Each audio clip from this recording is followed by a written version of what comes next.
আসসালামু আলাইকুম। নতুন একটি রেসিপি নিয়ে আপনাদের সামনে হাজির হলাম। আজকের এই রেসিপিটা হচ্ছে ব্যাচেলরদের জন্য, যারা ব্যাচেলর আছেন, নিজে রান্না করে খান কিন্তু এই লতি খাইতে মন চায়, লতি রান্না করার সিস্টেমটা জানেন না, অথবা সময় হয়ে ওঠে না, তাদের উদ্দেশ্যে আজকের আমার এই রেসিপি। আমি দেশি লতি এখানে কেটে ধুয়ে নিয়েছি, সাথে হচ্ছে এখানে আলু ইউজ করেছি, এর সাথে আলু দিব। আর এই লতিটা টোটালি হচ্ছে শর্টকাটে রান্না হবে। এই লতি বিভিন্ন উপায়ে রান্না করা যায়, মাছ দিয়ে অথবা হচ্ছে শুটকি দিয়ে। তবে আমি আজকে লতি রান্নাটা করব হচ্ছে বাঁশপাতা শীতল দিয়ে। এই শীতলটা ইউজ করে হচ্ছে আমি এই লতিটা রান্না করব। লতি রান্না করার জন্য প্রথম হচ্ছে আমি লতিগুলো হচ্ছে গরম পানিতে 10 থেকে 15 মিনিট সিদ্ধ করব, কারণ সিদ্ধ করলে হচ্ছে লতির যে কষটা থাকে সেই কষটা হচ্ছে চলে যাবে, পাশাপাশি হচ্ছে এখানে যে জীবাণুগুলো আছে সেটাও চলে যাবে। আমি 10 মিনিট হচ্ছে লবণ দিয়ে লতি এবং আলুটা সিদ্ধ করব, সিদ্ধ করে হচ্ছে ঠান্ডা পানি দিয়ে সেঁকে দিব। তারপর হচ্ছে আমি আমার রান্নার মূল কাজে যাব। সেই পর্যন্ত সাথে থাকবেন, চলো দেখি রান্না করি। পানিটা সিদ্ধ হওয়া শুরু করছে, আমি এখানে হচ্ছে একটু লবণ দিয়ে দিব, আর একটু হচ্ছে হলুদ গুঁড়া দিব। হলুদ গুঁড়া দেওয়ার কারণ হচ্ছে যে এই লতি থেকে কষটা আছে, হলুদ গুঁড়াটা টেনে বের করে নেবে, লতিটা হচ্ছে কালো হবে না। আচ্ছা, এখানে আমি এই লতিটা হচ্ছে এখানে ঢেলে দিলাম।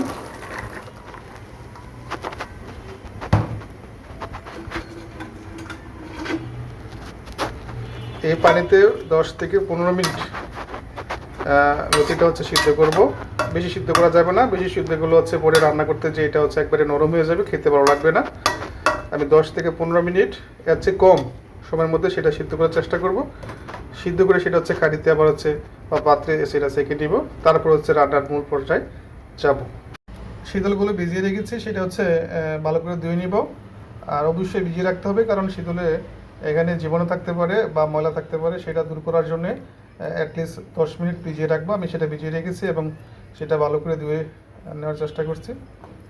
শীতলের হচ্ছে এই অনেক শীতলের মাথায় পাথর থাকে, সেটাও একটু দেখবো পাথর আছে কিনা। না, পাথর নাই। ভালো করে কয়েকবার সেটা ধুয়ে নিব।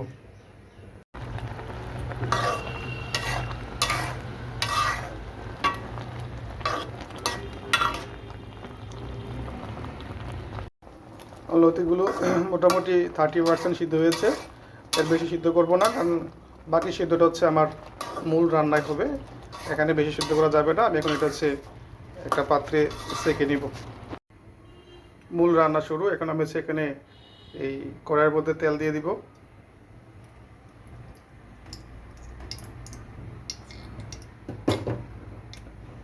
একটা কথা বলে রাখি, এই লতি রান্না করার সময় অবশ্যই হচ্ছে রসুনটা একটু বেশি ইউজ করতে হবে, কারণ লতিগুলো অনেক সময় হচ্ছে গলায় চুলকায়, এই রসুন ইউজ করলে সেই চুলকানোটা অনেকটা কম হয়। আচ্ছা, তেলটা মোটামুটি গরম হয়েছে, আমি এখন এখানে পেঁয়াজ কুচি এবং রসুন কুচি দিয়ে দিব।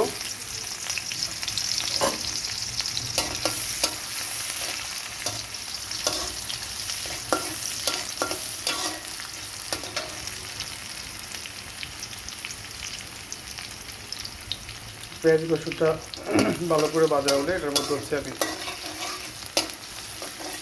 রসুন বাটাটা ইউজ করব। একবারে কম মশলায় প্রতিটা রান্না হবে। পুরো রান্নার ভিডিওটা ইনশাল্লাহ দেখবেন, আশা করি আপনারা বাসা ট্রাই করলে আপনারা রাঁধতে পারবেন এবং লতি খেতে পারবেন।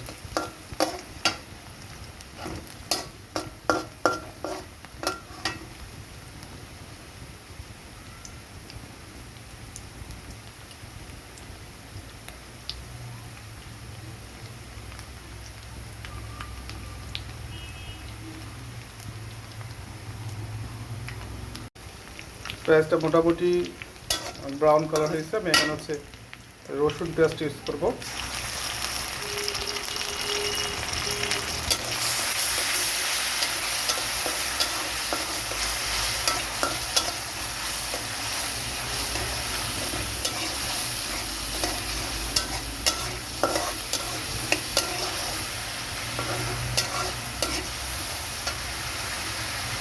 রসুন পেঁয়াজ মোটামুটি বাঁধা হয়েছে। এটার মধ্যে হচ্ছে এখন পানি ইউজ করবো।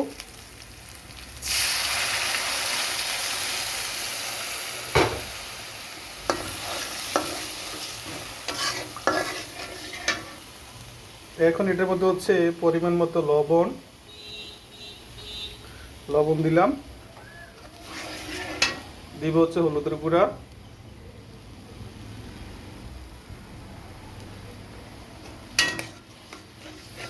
দিব হচ্ছে মরিচের গুঁড়া,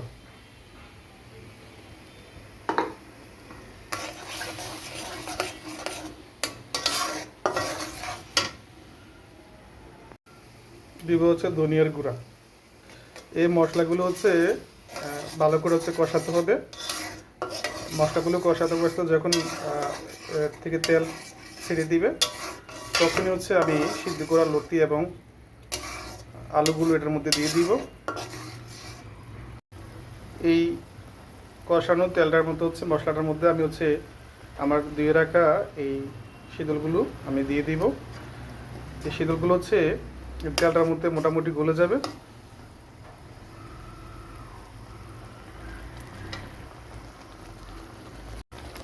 আমার মশলাটা মোটামুটি কষানো হয়ে গেছে। এখন হচ্ছে আমি এই সিদ্ধ করা হচ্ছে লতি আলুগুলো দিয়ে দিব। দেখেন এখানে হলুদ ইউজ করার কারণে লতির কালারটা খুব সুন্দর হয়েছে, কালো হয় নাই। আপনারা যারা ট্রাই করবেন অবশ্যই সিদ্ধ করার মধ্যে হচ্ছে হলুদ গুঁড়ো দিবেন, তাহলে হচ্ছে লতিটা কষটায় কালো হবে না। আমি এখন হচ্ছে এগুলো এই মশলার মধ্যে দিয়ে দিলাম।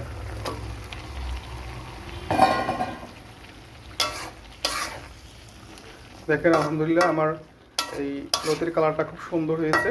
এবং সর্বোচ্চ হচ্ছে এখানে আমি 7 থেকে 8 মিনিট রান্না করব, তাইলে আমার এই লতি রান্নাটা মোটামুটি হয়ে গেল। আর এখানে লবণটা অবশ্যই দেখতে হবে লবণের পরিমাণটা কেমন হয়েছে। আমি যেই পরিমাণ লবণ ইউজ করেছি আশা করি বেশি হবে না। তারপর আপনারা যারা হচ্ছে নতুন রান্না করবেন আপনারা অবশ্যই লবণটা চেক করে এটা হচ্ছে রান্নাটা কমপ্লিট করবেন। জলটা প্রায় শুকিয়ে আসছে, আরও হচ্ছে 2-3 মিনিট রান্না করব, তারপর হচ্ছে পরিবেশন করব। আলহামদুলিল্লাহ এই হচ্ছে আমার আজকের লতির রেসিপি। খুব সুন্দর টেস্ট হয়েছে। আপনারা অবশ্যই বাসায় ট্রাই করবেন এবং আমাকে জানাবেন। আল্লাহ হাফিজ।